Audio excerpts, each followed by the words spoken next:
Scholomance Academy is right around the corner, guys. So in this video, I wanted to bring you a top 10 list of the best cards in Scholomance Academy, in my opinion.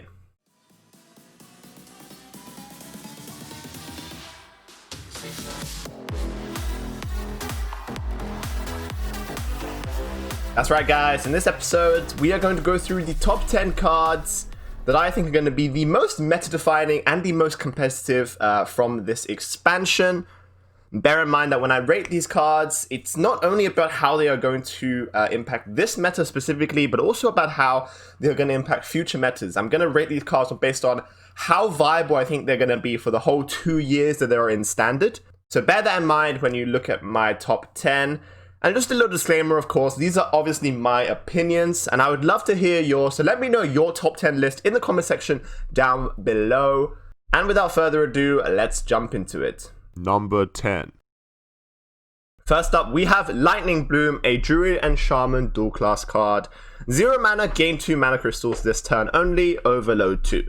I think this card is absolutely incredible. It's a pre-nerf innovate. It can go into so many different decks, you know, giving Druid and Shaman the ability to get extra mana crystals in a single turn. Okay, yes, there is the downside of the overload, obviously, but, you know, if they allowed these classes to you know, really get a swing turn onto the board, right, maybe get a Mount Seller out there a turn earlier, maybe allow you to get an Overgrowth out there for Druids, or for Shaman, you know, it might allow some sort of Malygos combo to come in, or even just allow you to get maybe like a 4-drop on turn 1, right, like an overstated minion. For both of these classes is going to be incredibly strong, right, just having that ability to swing the board, having the ability to make a super powerful play sometimes, right? Like, you're not always going to draw this card at the right moment, obviously, but having that possibility in your deck to get this card and get a massive swing turn is going to be super, super insane, I think. And I think this will go into literally every single Druid and Shaman deck, probably for the next 2 years, definitely in the next expansion. So yeah, this is number 10 for me.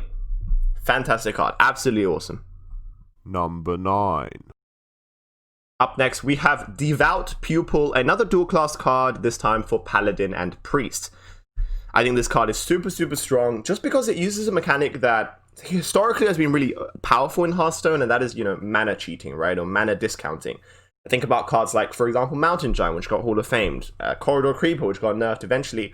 You know, this card, although it is 6 mana initially, it can easily go down to, you know, 3 mana, 2 mana, 1 mana.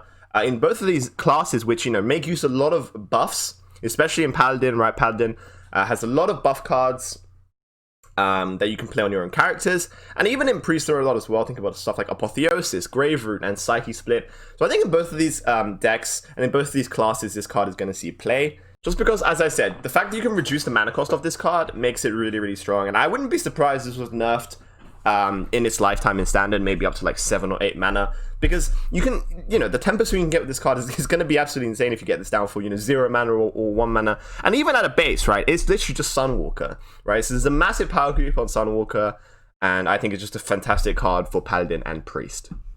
Number 8.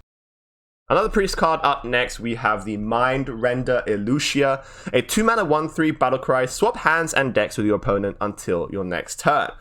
Firstly, this is just an amazing card. Like, the design of it is super unique and it's super strong, and it's something we haven't really seen before. Obviously, like, Togwaggle has been a thing where you swap decks for your opponent, but never to the scale of this, never swapping hands. And I think, you know, this provides a very unique you know, niche that Priest now has access to in terms of combo disruption, right? There's not that much combo disruption in Standard right now, pretty much at all, right? They did print some cards such as Glide, such as Star Student Stelina, for example, for Demon Hunter, but this is just a pure combo disruption tool. If you play this card against a combo deck, you pretty much just win on the spot, right? You have 10 mana, you play this, you have 8 mana to basically play their combo. Think about against like Quest Warlock. You know, you play a couple of their Soulfights, you discard some of their cards, you play some Rainifiers, you play, you know, you play their cards, you play their combo. And they just can't do anything. They will literally just lose. Not sure if there are going to be many combo decks in the expansion. They definitely, you know, with cards such as Lightning Bloom, as we saw, and with a couple more cards we're going to see in this video, combo decks are definitely coming back, right? I mean, combo decks weren't really a thing in the last meta, but I think it's definitely going to be more of a thing in Scholomance Academy. And, you know, the more combo decks, the more powerful Mind Render Elusia is. And even outside of combo potential, right, this card is just really, really good to play. Even on turn 2, for example, right? Maybe you play this on turn 2, your opponent has the coin. You get their coin, you just waste it for them, right? If you're playing against an aggressive deck, you're able to steal their cards so that they can't make a big tempo play next turn, because they're going to have your priest cards, which are naturally going to be very control-y. And then you're able to actually play their cards potentially if you have some mana. Well, as I said, just wasting their coin is going to be very good. So it slows down aggro decks. It pretty much neutralizes combo decks. And because of that, I think it will go into every single priest deck, and that's why it's on my list. Number 7. Another card that might go into every Druid deck in this case, I believe, is Twilight Runner. A 5-mana 5/4 stealth. Whenever this attacks, draw 2 cards. Initially, this card, is going to be very good in a deck with Guardian Animals, right? The new 7-mana spell that summons beasts that cost 5 or less from your deck and gives them Rush. Giving this minion Rush, allows you to get the card draw immediately, which is insane. And, obviously works really well in that deck. But looking at it a bit more, actually, this card is just really good in every single Druid deck, right? Druid, historically, and even now in the meta especially, wants to draw cards a lot, right? Most Druid decks are running Double Overflow. Most Druid decks want to get through their deck. Maybe they're running Ysera to get the portals out. And this guarantees that you draw 2 cards because it has stealth, right? So pretty much whenever you play this on turn 5, it's a little bit of a slow turn, but you guarantee draw 2 cards next turn, and then you have the mana next turn to use those cards as well. And there is a chance that also this sticks, right? Maybe this takes a value trade, or maybe you trade and you heal it back up with something like Crystal Power, or maybe something like Overflow as well if you don't have enough cards in hand. So there is a chance that this card can actually stick and potentially draw you 4 cards, and that's absolutely insane, right? But at a base, it is an Arcane Intellect that comes along with a 5/4 as well. So you could think of it as like a 5-mana draw to deal 5 damage to a minion at the worst case. And even at that level is really, really strong. So I think this card is, once again, going to be seen in probably every Druid deck. Maybe apart from Spell Druid, obviously, because you don't want to run many minions if you're playing Fungal Fortunes. But any other kind of Druid deck, any Druid deck that wants to get to a late game win condition, any Druid deck that wants to potentially combo your opponent with something like Malagos, I think is going to run this card. This card is incredibly strong. And I think you guys are going to see it a lot. Number 6. Next up, we have Argent Bragggart for Paladin. 2-mana 1/1.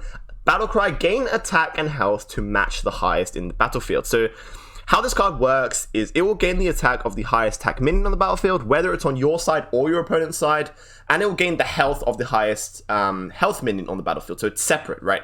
So if, there is a minion, there is a 10-2 on the board for some reason, and there is also a 2-10, it will not become a 2-10, it will become a 10-10, right? Because it looks at those stats separately. So that's insane. This is 2 mana, guys. Like, that's absolutely incredible. The swing turns you can get with this card is insane. Yes, it doesn't have an immediate effect onto the board, but it's so cheap that, just slotting it into a turn is not going to cost you that much in the late game. Paladin's class that also received quite a few buffs.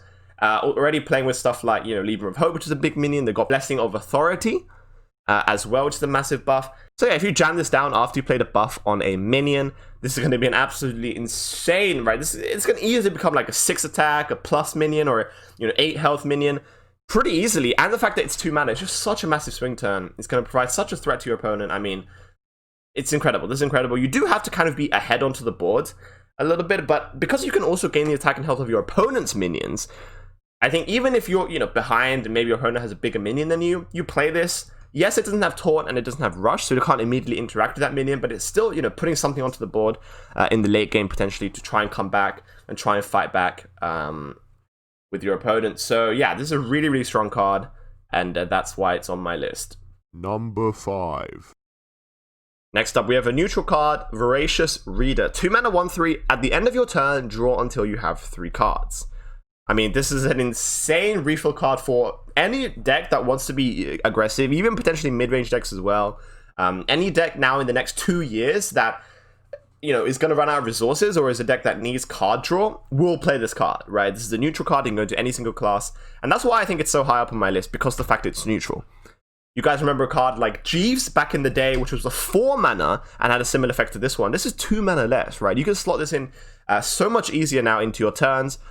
Maybe you dump your whole hand, you play this at the end, you draw 3 cards. Yes, it's pretty easy to remove, but then it's still a 2 mana draw 3, right? And it still takes some removal from your opponent. It's still a 1/3 minion, so it's a 2 mana draw 3, which is already insane. We saw how Fungal Fortunes was last meta and obviously got nerfed. But yeah, so if you do dump your hand, you play this, you draw 3 cards, and your opponent has to deal with it as well on their turn. So an incredible card. As I said, we'll go into any aggressive deck. in the next 2 years, pretty much, that really wants to dump their hand, like a really, really super fast, aggressive deck. This will go in, and if it sticks, right, if it sticks even one turn, this card becomes absolutely bonkers. 2 mana, draw 6, you got to be kidding me. So yeah, this card is absolutely fantastic. The fact it's neutral definitely, you know, pushed it higher up on the list for me, because obviously it's more impactful in all the classes now, and I'm pretty sure all the classes can use this. All the classes will probably have some sort of aggressive deck, or at least most of them, in the next 2 years. So I think, you know, you're going to see a lot of Voracious Reader. You're going to have to play around a little bit as well, potentially, and make sure you guys kill it whenever you see it, basically. Number 4. Alright, getting to the top of the list now. Number 4, we have a Druid card, Forest Warden Omu. 6 mana, 5/4, Spell Burst, refresh your mana crystals. This card is incredibly good, of course. It allows Druid to now go into a combo direction, as I was talking about a little bit earlier. Potentially Malagos Druid, which is a deck that I theorycraft, and I think is going to be pretty strong. This combos really well with Germination, because the copy of this card that you get from Germination retains the Spell Burst, which basically means you get to play with an additional 20 mana, which is absolutely insane. But if we just step away from that a little bit, I think this card will actually be in every single Druid deck. Now, hear me out. Even if, if you don't have a combo, you know, end game and a combo win condition, this is still just a, you know, a free 5/4, right? A 0 mana 5/4, you know, and you get an additional 4 mana basically, right? Because you can play this on turn, you can play this for 6 mana, and then you play a 4 mana spell, and then you get 10 mana back, right? So you basically got this card and the spell that you played for free. So think of it like a 0 mana 5/4, cast a spell that costs 4 or less from your deck for free, right? Basically, because you still get that 10 mana afterwards, right? So even if you don't use it in a combo situation or a combo way, it's still just a really good card, right? 0 mana 5/4, really, really good tempo swing. You're going to be able to cast like a Swipe, maybe like a, you know, a Wrath or something in the late game for free. Even that, right, it's pretty good. And then you're still going to have 10 mana to do what you want initially as well.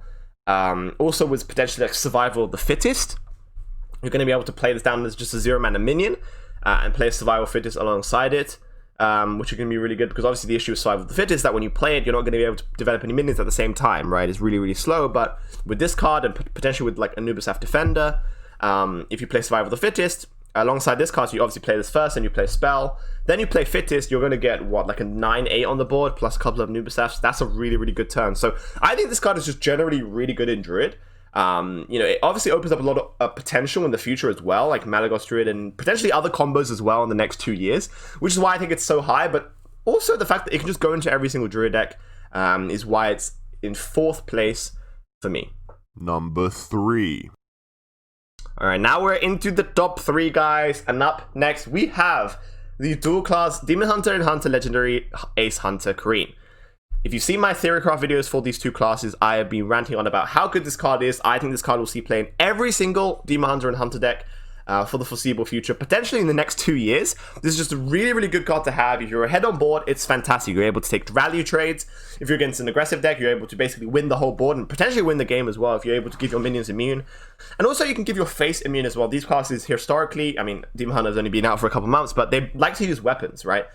Both Hunter and Demon Hunter. So the fact that there's also characters means that, you know, you can save a little bit of health on your face, potentially take some really, really nice trades.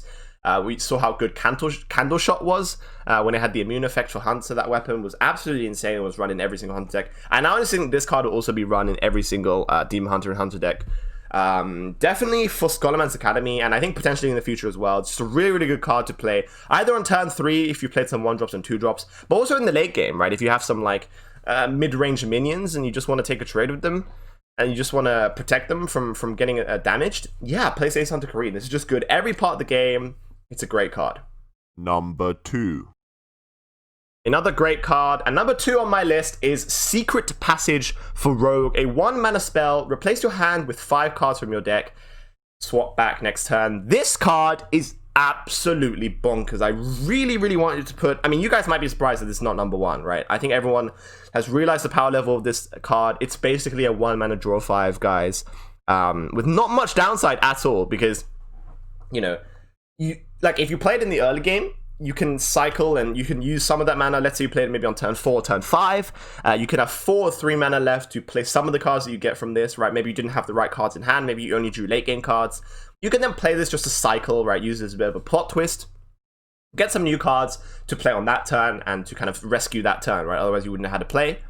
And then you get your cards back anyway, right? At the end of your, or at the start of your next turn. So you're not losing anything. It's not like the Solarian from Warlock before. You're not discarding any cards. You're keeping all of your cards and you're just getting better things, right? You're getting more situational cards. You have an ability to cycle through to get cards that you want or that are applicable in that situation, which I think is super, super strong.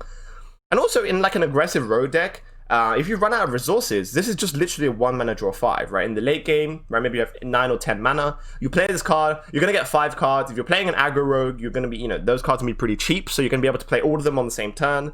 It's insane refill for aggro decks, and even for like not aggro decks, right, maybe like a Galakron rogue, I think this will see play because, once again, it just allows you to cycle through your deck, potentially find cards that you want in that moment. And even if you draw stuff like Galakron and you can't play because it's too expensive, no matter, right? It's going to get shuffled back into your deck, so you could just draw it later. Maybe you need that Eviscerate for that lethal. You can use Secret Passage to find it. Maybe you need a certain removal card. You can use Secret Passage to find it, right? So this fits into every single rogue deck, aggro deck, like mid-range, like a Galakron deck. Every single rogue deck wants to play this card. I'm pretty sure every single rogue deck will play this card in the next 2 years. I will not be surprised if this card gets nerfed because it's just absolutely insane. Like, the power level of this card is incredible, and, how can this not be number 1, guys? What is number 1 on my list? Number 1. Alright, and number 1 on my list is the Lorekeeper Polkelt, a neutral legendary 4 mana 4/5 battlecry. Reorder your deck from highest cost card to lowest cost card. When this card got released, I was so excited because the potential that this generates in the game is absolutely insane. I also love the design of this card. I think it's really, really cool. But I also think it's really, really powerful, right? So in any sort of control or value deck, this card will definitely see play. Namely Highland decks, for example, maybe like Highland the Mage, Highland the Hunter, right? In the late game, you don't want to be drawing dead. You don't want to be drawing your 1 cost, your 2 cost cards. You want to be drawing cards every turn that impact the game, especially something like Highland the Hunter, where it's really kind of just playing on curve and then playing a minion every turn, basically, right? You play this card in the late game, maybe not even in the late game, maybe in like turn 6 or turn 7.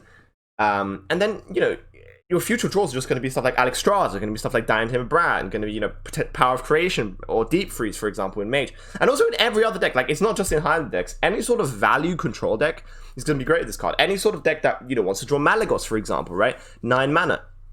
Any sort of combo deck wants to play this then, right? Any sort of Malagos deck. Really, really good in Quest Warlock as well. You can put Malagos to the top of your deck and then press the Hero Power button to draw it for free, guaranteed. Also really good in Rogue. Because you can play this and then play the Wand from Heistbar and Togwaggle to ensure that you get 3 0-cost cards that were initially very expensive. So you get the, the most discount you can get. You're going to get Galakron off that Wand, guaranteed, because that's probably going to be your most expensive card. Then you can then use that Galakron to draw more cards. I mean, this card is also really good in Rogue, which I think a lot of people maybe didn't realize, but when I was doing my theory crafting, I was like, wait, yeah, this is going to be a really, really good combo in Rogue, I feel like. And literally just every single deck, like, there's so many different decks that wants to use this card.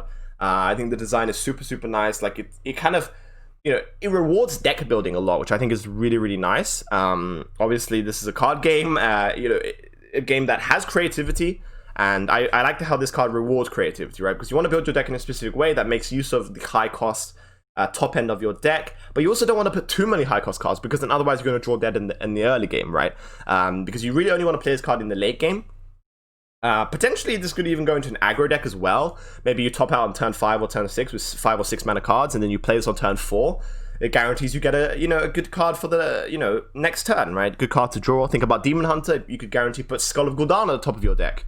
And then you can use that skull to draw the other expensive cards that are at the top of your deck and discount them, right? So yeah, like, so much potential with this card. It's super insane. I think, in the next 2 years, we're going to have so many different cool decks just because of this card, just because this card exists. So for that reason, it is number 1 on my list. Lorekeeper Polkelt is going to be a really, really insane card. Alright guys, that is it for this video. Hope you enjoyed my top 10 list. Let me know in the comments below, once again, what you think is the top 10 Scholomance Academy cards. Do you agree with my decisions? Would you have changed the order around a little bit for my top 10? It was definitely really hard to try and order these cards. I was, initially I was like, okay, let me just pick 10 cards that are going to be in this list. And then I spent a lot of time trying to figure out, which card is above which, and it's quite difficult to obviously say, but I end up with this list. I'm very happy with this top 10. So yeah, let me know what you think. Make sure to like the video and subscribe if you haven't already for daily Hearthstone content. And yeah, thanks for watching, guys, and have a great day.